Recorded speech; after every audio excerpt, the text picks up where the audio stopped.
નમસ્કાર, હું પ્રવીણ. એક એવા મુદ્દા પર ચર્ચા જે મુદ્દો ભૂતકાળમાં પણ ચર્ચાયો છે અને ફરી ચર્ચામાં છે, એ છે પાર તાપી નર્મદા લિંક પ્રોજેક્ટ. અલગ અલગ નદીઓના જે પાણી છે તેને ઉપયોગી બનાવવા માટે ડેમ બનાવવાની યોજના, એટલે આ યોજના. ભૂતકાળમાં જ્યારે આ યોજનાનો ગણગણાટ સંભળાયો ત્યારે ઘણો વિરોધ થયો આદિવાસી બેલ્ટમાં અને દિલ્હીથી આદેશ છૂટ્યા તો મુખ્યમંત્રી ભૂપેન્દ્ર પટેલે કહ્યું કે હાલ પૂરતો આ પ્રોજેક્ટ સ્થગિત છે. પરંતુ ફરીથી આ વિવાદ એટલા માટે ચર્ચામાં આવ્યો કેમ કે રાજ્યસભામાં એક સાંસદ સવાલ પૂછે છે, એ સાંસદ બાબુ દેસાઈ છે, અને આ સવાલના જવાબમાં જે જળશક્તિ મંત્રાલય છે અથવા કેન્દ્ર સરકારનો જે જવાબ છે કે આ યોજનાનું ડીપીઆર તૈયાર છે. તો સવાલ એ પણ થાય કે ડીપીઆર એટલે કે અસરગ્રસ્ત વિસ્તારોમાં જે આવતા ગામડાઓ છે, ગામડાઓનું વિસ્થાપનથી માનીને જે કંઈ પણ આગળનો રોડમેપ છે એ કઈ રીતે જશે. જેવી આ વાત આવી તો જાણે આદિવાસી બેલ્ટમાં અને વિસ્તારોમાં નવસારીથી માંડી આસપાસના જે પણ વિસ્તારો છે ત્યાં ફરીથી વિવાદનો જુવાળ ઊભો થયો. આનંદ પટેલ, જિગ્નેશ મેવાણી ગઈકાલનો કાર્યક્રમ, સામે જે સાંસદ છે ધવલ પટેલ વલસાડના, તેમને પણ પ્રેસ કોન્ફરન્સ કરી. આનંદ પટેલનું કહેવું છે, કોંગ્રેસના ધારાસભ્ય, કે સરકાર સત્તાવાર જાહેરાત નહીં કરે ત્યાં સુધી અમે આંદોલન કરીશું અને 14 ઓગસ્ટથી આ આંદોલન વેગવંતુ બનાવીશું. બીજી તરફ CR પાટીલથી લઈને ધવલ પટેલ જે કહી રહ્યા છે કે આ પ્રોજેક્ટ આવવાનો નથી. આનંદ પટેલ અને કોંગ્રેસ આદિવાસીઓને ગેરમાર્ગે દોરે છે અને આનંદ પટેલથી માંડીને જે પણ આદિવાસી અગ્રણીઓ છે એ કહી રહ્યા છે કે તો સત્તાવાર જાહેર કરી દો. કોઈ નોટિફિકેશન કે કંઈ નથી આવ્યું એવું ભાજપનું કહેવું છે. તો આ મુદ્દે હવે સામસામે હાકલા પડકારા થઈ રહ્યા છે. પણ આ પ્રોજેક્ટનો અર્થ અને પ્રોજેક્ટ તો કેમ કે 10-15 વર્ષ જૂનો છે, વર્ક ઓન કામ થઈ રહ્યું હતું. હવે એ કામ સાથે સાથે જ્યારે ભવિષ્યનો રોડમેપ છે, એ રોડમેપ શું આ પ્રોજેક્ટ અંતર્ગત જશે? શું પાર તાપી નર્મદા લિંક પ્રોજેક્ટ આવી રહ્યો છે? આવી રહ્યો છે તો ક્યારે આવી રહ્યો છે?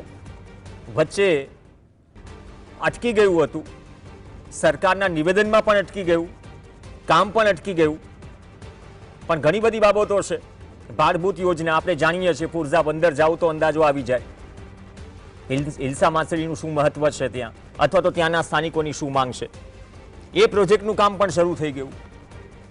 પ્રોજેક્ટ કેટલે પહોંચ્યો આજે પણ સવાલ છે. તો પાર તાપી નર્મદા લિંક પ્રોજેક્ટ જે છે તે પ્રોજેક્ટ CWC એટલે કે સેન્ટર વોટર કમિશન ના અંતર્ગત જે કે પણ અત્યાર સુધીની પ્રક્રિયા થઈ, જે નદીઓ છે, હવે પહેલા વાત હતી સૌરાષ્ટ્ર અને કચ્છના જે પાણીથી અછતવાળા વિસ્તારો છે, આ પાણીનો ઉપયોગ થવો જોઈએ. નર્મદા આ પાણી વહી રહ્યું છે, દરિયામાં જઈ રહ્યું છે. હા, દરિયામાં જતું અટકાવવું જોઈએ, પણ એના રેડિયન્સમાં અથવા તો આ પ્રોજેક્ટમાં જે 7 બંધ છે, 3 ડાયવર્ઝન બંધ છે, તેને ગણીને 205 કિલોમીટર પાર તાપી વિભાગમાં અને તાપી નર્મદા વિભાગમાં 190 કિલોમીટર ફીડરની નહેરો સહિત 6 પાવર હાઉસ બાંધકામ શામેલ છે પ્રાથમિક માહિતી મુજબ. હવે આ કેટલા પ્રગતિમાં છે અથવા આનાથી ફાયદો કોનો થશે? કેમ કે દક્ષિણ ગુજરાતના વલસાડ અને ડાંગ બંધ જે બાકીના છે, દક્ષિણ ગુજરાતના વલસાડ અને બાંધ, ત્યાં અસર કરશે.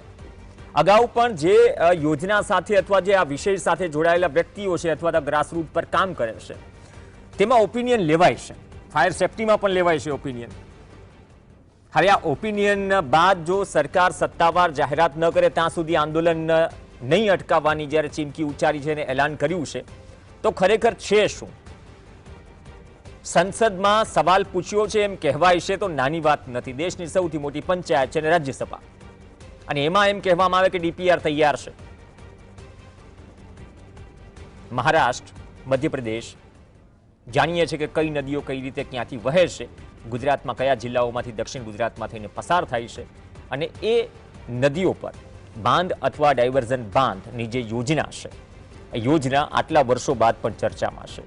સવાલ અહીંયા ખેડૂતોના હિતનો છે, સવાલ અહીંયા ઉદ્યોગપતિઓના હિતનો છે, કે સવાલ બીજો ઓર છે? કેમ કે જેવો આ મુદ્દો ચર્ચામાં આવ્યો તો એવું કહેવા લાગ્યું કે આ તો રાજકીય રંગ અપાઈ રહ્યો છે.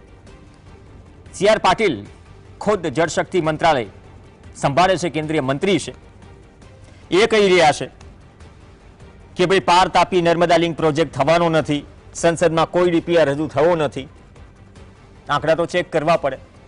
તો મુદ્દો છે શું? ખરેખર આ પ્રોજેક્ટ આવી રહ્યો છે કે તો એના લાભ ગેરલાભ શું છે, અથવા કેમ આ વિરોધનું વંટોળ ફરીથી ઊંચ્યો હશે?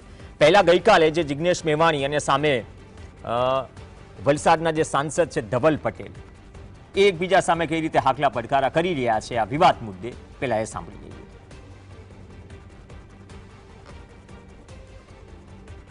શ્રી અનંત પટેલ, મારે કહેવાનું જરૂર નથી, તમારો તો દીકરો છે, તમારો ભાઈ છે, એના સંસ્કાર, એની રીતભાત, એની લડત, એનું આંદોલન, એનું કામ, એની મજૂરી, એની મહેનત એ તમારી આંખ સામે છે. આવા માણસના હાથ પગ મજબૂત કરો. દેશના કેન્દ્રના જલ શક્તિ મંત્રી, પ્રદેશ અધ્યક્ષ અને નવસારીના સાંસદ સી.આર. પાટીલ સાહેબે ઓન રેકોર્ડ બયાન આપ્યું છે કે પાર Tapi Narmada river link project થવાનો નથી. એ 2022માં જ રદ કરવા દેવામાં આવ્યો હતો. અને આજે હું પાછો તમારા વચ્ચે આદિવાસી સાંસદ તરીકે, આદિવાસી સમાજના દીકરા તરીકે કહું છું કે પાર Tapi Narmada river link project થવાનો નથી. આવી અમારી કેન્દ્ર સરકાર અને રાજ્ય સરકારની કોઈ પણ યોજનાના નથી. કોંગ્રેસ અને આમ આદમી પાર્ટીના લોકો અમારા આદિવાસી સમાજને ગેરમાર્ગે દોરવા માટે આ બધા ગતકડા કરે છે. આવી કોઈ પણ જાતની યોજના અમારા આદિવાસી સમાજનું કોઈ અહિત થાય એવી અમારી સરકાર કોઈ પણ દિવસ કામ કરવાની નથી. તો ક્લિયર કટ છે, જિગ્નેશ મેવાણીની બાઇટ અધૂરી છે, કહ્યું ઘણું બધું છે અને મોટાભાગે હુંકાર જ છે, એ છે કે 14 તારીખથી વેગબંતુ આંદોલન બનાવશે. પણ અહીંયા સવાલ એ છે કે વાત રાજકીય નિવેદનબાજી પૂરતી રહી જશે કે ક્લિયર કટ આન્સર મળશે? કેમ કે જે વાત થઈ રહી છે, દેશની સંસદમાં જો આ સવાલ ઉઠે અને કેન્દ્ર તરફથી આ જવાબ અપાય તો પછી બટ ઓબ્વિયસ છે કે આ મુદ્દે ભૂતકાળમાં જ્યારે સરકારે બ્રેક મારી હતી આ પ્રોજેક્ટ ઉપર, કેમ કે આદિવાસી બેલ્ટમાં નારાજગી વધારે હતી, તો માત્ર ભાજપ કોંગ્રેસની લડાઈ છે કે વાત કંઈક ઓવર છે? આનંદ પટેલ થોડા જંગલ વિસ્તારમાં છે, કવરેજનો ઇસ્યુ છે, સાંભળતા હોય તો ઉપાડશે. પણ આપણી સાથે જયેશ પટેલ જોડાઈ ગયા છે ખેડૂત સમાજમાંથી. જયેશભાઈ, સ્વાગત છે આપનું. જયેશભાઈ, આ રિવર લિંક પ્રોજેક્ટ જે છે આવશે નહીં આવે, ટેમ્પરરી બ્રેક મારી છે, સીએમએ બ્રેક મરાવી દિલ્હીથી આદેશ છૂટ્યા પછી ભૂતકાળમાં. ફરી સી.આર. પાટીલ કહે છે કે કોઈ ડીપીઆર રજૂ થયો જ નથી. એક તરફ કહેવાય છે કે જે રાજ્યસભામાં સાંસદ જે છે બાબુ દેસાઈ, તેમને સવાલ કર્યો અને જે જવાબ મળ્યો કે ભાઈ ડીપીઆર તૈયાર છે, તો આ ચાલી શું રહેવું છે? આ પ્રોજેક્ટનો આટલો વિરોધ કેમ આટલા વર્ષો બાદ પણ? જો પ્રવીણભાઈ હું ભૂલતો ન હોઉં તો લગભગ આ 2008-9 ની અંદર આ પ્રકારની કાર્યવાહીની શરૂઆત કરવામાં આવેલી અને ત્યારે અમે લોકો એના વિરોધના આંદોલનમાં અમે સંકળાયા હતા. અત્યારે ફરી પાછું કાર્યાન્વિત થયું છે એવી મારી પાસે માહિતી છે. અને એને માટે શું છે કે આ ઉદ્યોગપતિઓની સરકાર છે અને ઉદ્યોગપતિઓને ફાયદો કરાવવા માટે આખો જે પ્રોજેક્ટ છે ઉદ્યોગપતિઓને ફાયદો કરાવવા માટે છે. એમાં ઇરિગેશન અને હાઇડ્રો પાવર જનરેશન ને એવી બધી ઘણી બધી વાતો કહેવામાં આવેલી છે, પણ મૂળ મુદ્દો આમાં ઉદ્યોગોને ફાયદો કરાવવા માટેનો છે. આનાથી ખેડૂતોને કે શહેરી વિસ્તારના રહેવાસીઓને કે ગામડા વિસ્તારના રહેવાસીઓને કોઈ ફાયદો થવાનો નથી. પાર નદીથી લઈને નર્મદા સરદાર સરોવરની ડાઉનસ્ટ્રીમમાં આ પાણી નાખવાની વાત છે. અને જ્યારે સરદાર સરોવરની ડાઉનસ્ટ્રીમમાં પાણી નાખવાની વાત આવે ત્યારે એ પાણીનો શું ઉપયોગ થવાનો છે એ સ્વાભાવિકપણે કોઈ પણ સામાન્ય માણસ પણ એનું વિચારી શકે કે આ શા માટે થઈ રહેલું છે. એક મિનિટ જયેશભાઈ, એક હું આર્ટિકલ વાંચી રહ્યો હતો ઇન્ડિયન એક્સપ્રેસનો, એમાં ડિટેલિંગ એ આવ્યું કે જે ઉકાઈ બંધના એક અધિકારી છે તેમને એક સવાલ કરવામાં આવે છે અને કહે છે કે ચોમાસા દરમિયાન જે સમુદ્રમાં જે પાણી જાય છે એને પાર તાપી નર્મદા નદીઓનું વધારાનું જે પાણી છે સિંચાઈ માટે સૌરાષ્ટ્ર અને કચ્છ તરફ વાળવામાં આવશે. એટલે આ હાર્દ છે આ યોજનાનો? નહીં, એ અધિકારીને તો પછી આ પ્રોજેક્ટ બાબતમાં એની પાસે કોઈ ડિટેલ સ્ટડી નથી એવું મારું માનવું છે. અચ્છા, તમે એનો ડિટેલ પ્રોજેક્ટ રિપોર્ટ અને ડિટેલ ફિઝિબિલિટી રિપોર્ટ બે હોય. એટલે પ્રોજેક્ટ રિપોર્ટ પહેલો તૈયાર થાય પછી ફિઝિબિલિટી જોવામાં આવે અને whether the project is viable or not એનો ખર્ચો અને એની સામે જે બેનિફિટ થવાનો છે એનું એનું એનું કેલ્ક્યુલેશન કરવામાં આવે અને ત્યારબાદ પ્રોજેક્ટને બનાવવો કે નહીં બનાવવો એવું નક્કી કરવામાં આવે. હવે પારથી લઈને નર્મદા સુધી એટલે મારું એવું માનવું છે કે લગભગ 350 થી 350 કિલોમીટરની લંબાઈ છે અને આ જે પોર્શન છે ખાસ કરીને પારથી લઈને પૂર્ણા નદી સુધીનો એ લગભગ 100-150 ઇંચ જેટલો વરસાદ પડે અને એને લીધે જે ફ્લડિંગ થાય છે, મારા ખ્યાલથી અપસ્ટ્રીમની અંદર કોઈ પણ આ પ્રકારનું રિસ્ટ્રિક્શન કરવામાં આવે રિવરને, એને લઈને અપસ્ટ્રીમનો જે આખો જંગલ વિસ્તારનો જે આદિવાસી વિસ્તારનો છે એ સંપૂર્ણપણે ડુબાણમાં જશે. એટલે આપણે એમ જોઈએ તો ભેંસકાતરી એટલે વ્યારાથી આગળનો એક ભેંસકાતરી કરીને વિલેજ છે, ત્યાંથી લઈને પારનું જે વિલેજ છે એ અપસ્ટ્રીમના લગભગ 40-50 કિલોમીટર નો વિસ્તાર પ્રવીણભાઈ ડુબાણમાં જઈ શકે એમ છે અને એને લઈને બેનિફિટ નથી થવાના કારણ કે એટલો હાઈ મોન્સૂન અને હાઈ ફ્લડ નો વિસ્તાર છે કે it can not be control. એટલે મારું તો અત્યારે જ્યારે ઇરિગેશન માટેના પાણીની જરૂરિયાત ખેડૂતોની પૂરી નથી કરી શકતી અને એને ઉદ્યોગોને આપવાનું થાય અને ઉદ્યોગોને આપે તો ખેડૂતોને નથી મળતું, આ ઉહાપોને ડામવા માટે સરકાર ખાસ કરીને દહેજ, અંકલેશ્વર, વાપીના જે ઉદ્યોગોને પાણીની તકલીફ છે એ પૂરી કરવા માટે આખો આ પ્રોજેક્ટ કરી રહી છે. બાકી જે તે સમયે 2008-9માં ખૂબ મોટા આંદોલનો થયા હતા ને એમાં અમે તમને જો ખ્યાલ હોય તો ચુનીભાઈ વૈદ્ય, સનતભાઈ મહેતા આખું આંદોલન ઉપાડેલું હતું ને ત્યારે પછી જે તે સમયની સરકારે એને બંધ કરી દીધો હતો પ્રોજેક્ટ. પણ આ તો ઉદ્યોગપતિઓની સરકાર છે, માલે તુજારોની અને પૈસાદારોની સરકાર છે, એટલે પૈસાદારોને લાભ કરાવવા માટે ખેડૂતોને અને આદિવાસીઓને મારી નાખવાની વાત છે પ્રવીણભાઈ મારી દ્રષ્ટિએ. પણ એ ભાડભૂતથી માનીને ઘણી બધી યોજનાઓ એવું તમે કદાચ આ વિપક્ષ પણ આજ આક્ષેપ લગાવે કે ઉદ્યોગપતિઓની સરકાર છે અને ખેડૂતોના હિતમાં સરકાર વાત કરે છે, તો ભાડભૂત યોજનાથી માનીને જે કંઈ પણ ખર્ચ થાય છે કોઈ યોજના પાછળ, એ ઘણી બધી યોજનાઓ શું જે ઇન્ટેન્શનથી બનાવવામાં આવી અથવા ઇન્ટેન્શન શું પરિપૂર્ણ થઈ રહ્યો છે અથવા ભવિષ્યમાં થશે? કારણ કે આ પણ એક વ્યાજબી સવાલ છે. બહુ સમય ઇન્વેસ્ટ કર્યો છે અને એમાં સેક્રિફાઈસ પણ ઘણા છે. એ કોઈ પણ સરકારો આવતી રહે જતી રહે ભૂલવું ન જોઈએ. એ અત્યારે પ્રવીણભાઈ આપણે આજે 11 ઓગસ્ટ છે અને વરસાદ જ્યાં સુધી વરસાદને લાગે વળગે છે ત્યાં સુધી અત્યારે દક્ષિણ ગુજરાતમાં વરસાદનું પ્રમાણ ઓછું છે, જેને લઈને હજી તાપી બંધ પૂરેપૂરો ભરાયો નથી જે ભરાઈ જવો જોઈએ. ઓગસ્ટમાં ભૂતકાળમાં અમે ઘણી બધી ડેમેજિંગ ફ્લડ જોઈ છે. એટલે ગ્લોબલ વોર્મિંગને લીધે જે પર્યાવરણીય ફેરફારો થઈ રહ્યા છે એને લઈને આવનારા દિવસોમાં જે વરસાદને લઈને જે પરિસ્થિતિનું નિર્માણ થવાનું છે એને પ્રોટેક્ટ કરવા માટે, કારણ પાર નદી, નાર નદી, પૂર્ણા નદી, અંબિકા નદી અને ઔરંગા નદી, આ નદીઓ જે વિસ્તારમાંથી આવે છે વિસ્તારોમાં મોસ્ટલી સાપુતારાના જંગલોમાંથી આ બધી નદીઓ નીકળે છે, એટલે ત્યાં વરસાદનું પ્રમાણમાં વધારે હોય છે. અને સરદાર સરોવર અને તાપીના અપસ્ટ્રીમની અંદર ઘણા બધા ડેમ અને ચેકડેમ બનાવવામાં આવેલા છે. ઓકે, એને લઈને પાણીનો પ્રોબ્લેમ થાય છે. એટલે મારું તો બહુ સ્પષ્ટ માનવું છે કે આ ખેડૂતોને અને નુકસાન કરશે, આદિવાસીઓને નુકસાન કરશે અને ઉદ્યોગપતિઓને લાભ કરશે એવું મારું માનવું છે. તો આ રાજકીય નિવેદનબાજી ક્યાં સુધી ચાલતી રહેશે? તમને મેં જિગ્નેશ મેવાણી અને આનંદ પટેલને બી સંભળાવ્યા. ગઈકાલે સાંસદ ધવલ પટેલ પણ આવે છે કે ભાઈ આદિવાસીઓને ગેરમાર્ગે દોરે છે. તો એ વાતમાં કેટલો દમ છે કે રાજ્યસભામાં કોઈ રાજ્યસભાના સાંસદ જ્યારે સવાલ કરે કેન્દ્ર સરકાર જવાબ આપે અને એના ઉપર હજુ બસ સામે જવાબ જ મળી રહ્યા છે કે ગેરમાર્ગે દોરી? આમાં ક્લિયર એક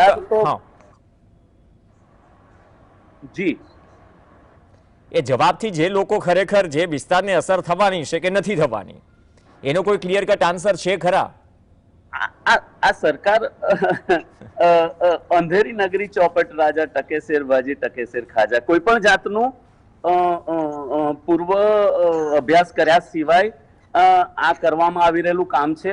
અને આ એક ઈરાદાપૂર્વક ઊભો કરવામાં આવેલો પ્રશ્ન છે. કેટલો વિરોધ થાય છે એને માપવામાં આવશે, અને જો વિરોધ ઓછો હશે તો આ પ્રોજેક્ટને કાર્યાન્વિત કરશે, અને વિરોધ વધુ થશે તો આ પ્રોજેક્ટ બંધ કરી દેવામાં આવશે, એવું મારું માનવું છે. પ્રવીણભાઈ, ભૂતકાળમાં ચૂંટણીઓથી બ્રેક લાગી હતી, સ્થાનિક સ્વરાજની ચૂંટણીને બહુ વાર નથી.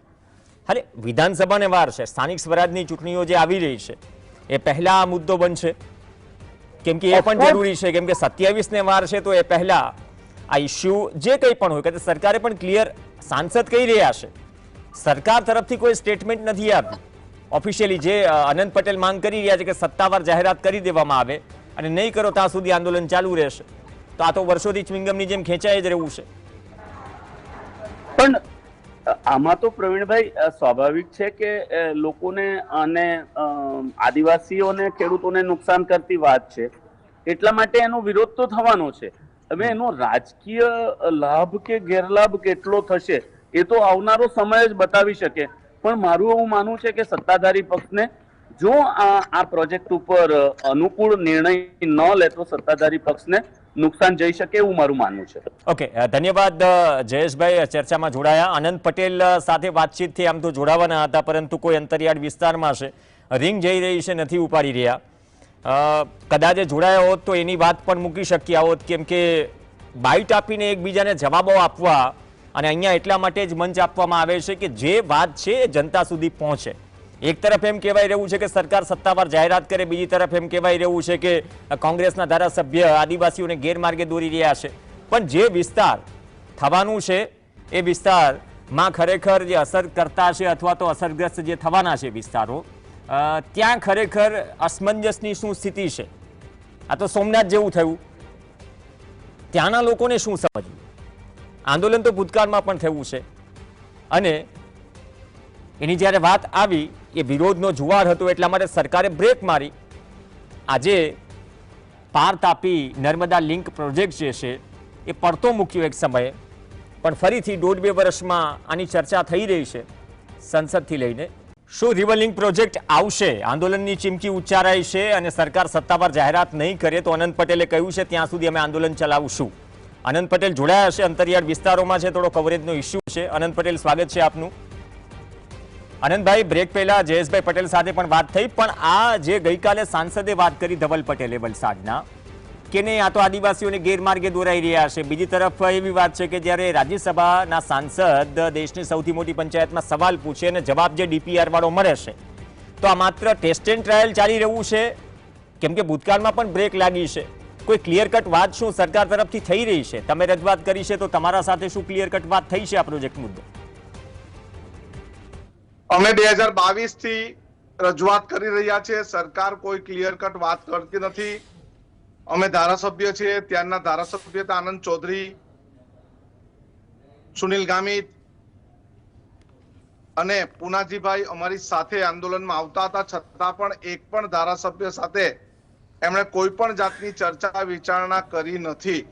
પરંતુ 22મી મે 2022માં મુખ્યમંત્રી જાતે ગાંધીનગરથી સુરત પર આવીને પ્રેસ કોન્ફરન્સ કરી, અને એમણે વાત કરી કે આદિવાસીના હિતમાં અને એમની લાગણી ન દુભાય એના માટે અમે આ પ્રોજેક્ટને પડતો મૂકીને રદ કરીએ છીએ.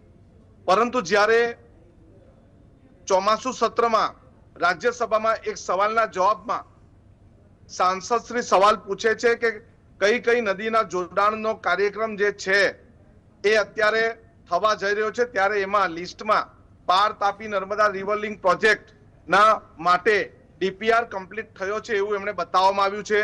અત્યારે સાંસદ અને ભાજપના પ્રમુખ એવું કહે છે કે એવો કોઈ પ્રોજેક્ટ અમે કરવાના નથી, તો અમને લેખિતમાં આપો અથવા શ્વેતપત્ર લોકસભામાં રાજ્યસભામાં તમે પારિત કરો.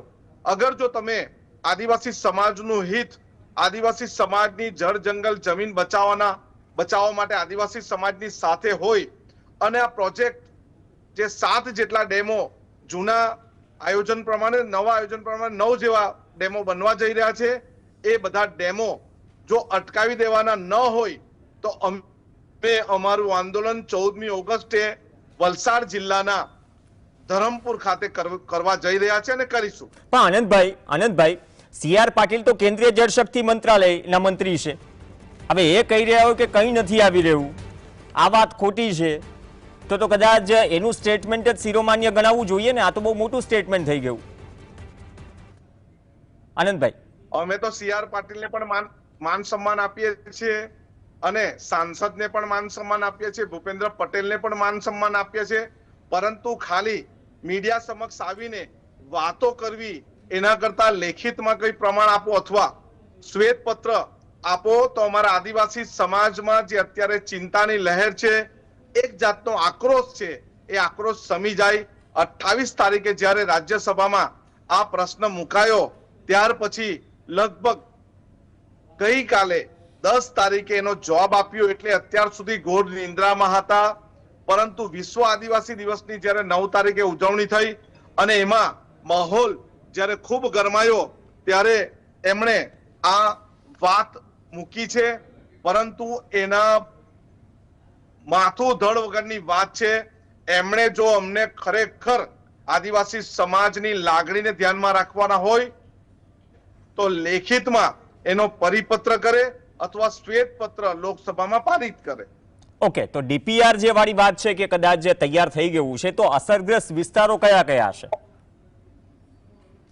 અસરગ્રસ્ત વિસ્તાર દક્ષિણ ગુજરાતનો વલસાડ જિલ્લો, દક્ષિણ ગુજરાતનો નવસારી જિલ્લાનો વાંસદા વિસ્તાર, દક્ષિણ ગુજરાતનો તાપી જિલ્લો વિસ્તાર અને સુરતનો ગ્રામ્ય વિસ્તાર આ સૌથી મોટા અસરગ્રસ્તો છે.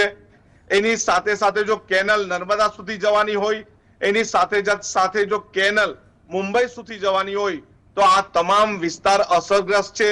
તમામ આદિવાસી વિસ્તાર છે, જંગલવાળો વિસ્તાર છે, જેમાં દુર્લભ વૃક્ષો અને દુર્લભ જાતિના વન્યજીવો નિવાસસ્થાન ધરાવે છે અને આદિવાસી સમાજની અસ્મિતા સાથે જોડાયેલો વિસ્તાર છે, જેમાં આદિવાસી સમાજના દેવદેવીઓ છે અને આદિવાસી સમાજના લોકોને એવું લાગે છે જો આ વિસ્તાર ડૂબાણમાં જશે એટલે પાણીમાં ડૂબી જશે તો એની સાથે સાથે આદિવાસી સમાજની સંસ્કૃતિ પણ ડૂબી જશે.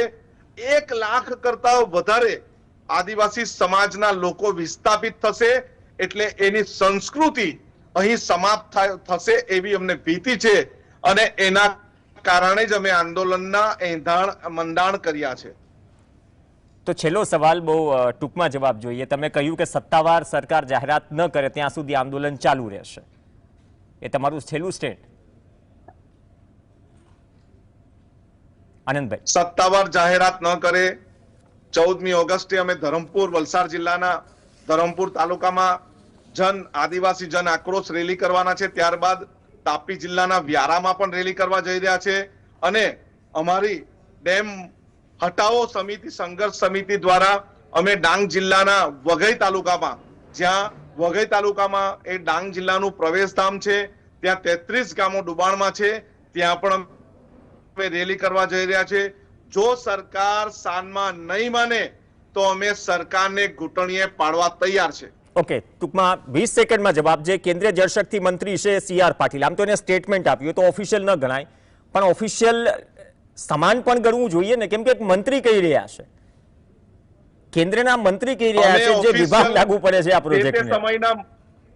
જે તે સમયના મંત્રી હતા નરેશ પટેલ, એમણે ઓફિશિયલ નિવેદન આપેલું તો અનંત પટેલ ગેરમાર્ગે દોરે છે. ત્યારે પણ અમે અમારું આંદોલન ચાલુ રાખેલું હતું ને એ જ નરેશ પટેલ મુખ્યમંત્રીની બાજુમાં બેસીને ત્યાં એવું બોલ્યા કે અમે આ પાર Tapi Narmada river link project ને રદ કરીએ છીએ. તો ત્યારે અમે ગેરમાર્ગે દોરતા હતા. તમે પ્રોજેક્ટ જ નહીં હોય તો તમે રદ કેવી રીતે કરી શકો? એટલે આ બે મૂળાની વાત છે. અમે કેન્દ્રીય મંત્રીની વાત માનવાના નથી. ઓફિશિયલ વાત કરો, ઓફિશિયલ લેટર આપો, ઓફિશિયલ રીતે લોકસભા હમણાં ચાલુ છે, લોકસભામાં પણ અમારી વાત મૂકો. ઓકે, ધન્યવાદ અનંત પટેલ ચર્ચામાં જોડાયા. તો રિવર લિંક પ્રોજેક્ટ, પાર તાપી નર્મદા લિંક પ્રોજેક્ટ જે વિવાદમાં છે અને જો કેન્દ્રીય જળશક્તિ મંત્રી CR પાટીલ એની રીતે સ્ટેટમેન્ટ આપી રહ્યા હોય કે આવો કોઈ પ્રોજેક્ટ આવવાનો નથી, વાત રાજ્યસભામાં સવાલની પણ છે. સવાલના જવાબમાં કેન્દ્ર સરકાર કહી રહી છે કે DPR તૈયાર છે અને જે પ્રોજેક્ટનો જે હાર્દ જે છે અથવા તો જે વિસ્તાર છે જેમાં અસરગ્રસ્ત છે લોકો, તો એ લોકો સુધી પણ શું નીટ એન્ડ ક્લીન અને ક્લિયર કટ વાત પહોંચવી જોઈએ. જો નથી જ આવવાનું તો જે અનંત પટેલ કહી રહ્યા છે કે સત્તાવાર જાહેરાત કરી દો, લાગે છે કે કંઈક અટકે છે વાત, કમ્યુનિકેશનમાં ક્યાંક તકલીફ છે, ભૂતકાળમાં પણ થયું હતું અને બ્રેક લાગી હતી. જોઈએ 14 તારીખથી આંદોલનની વાત છે અને સરકાર સાથે કઈ પ્રકારનું કમ્યુનિકેશન થાય છે અને સરકાર આવનાર સમયમાં આ પ્રોજેક્ટને લઈને શું કયા નિષ્કર્ષ પર આવે છે અને શું ઓફિશિયલ સ્ટેટમેન્ટ આપે છે. નમસ્કાર.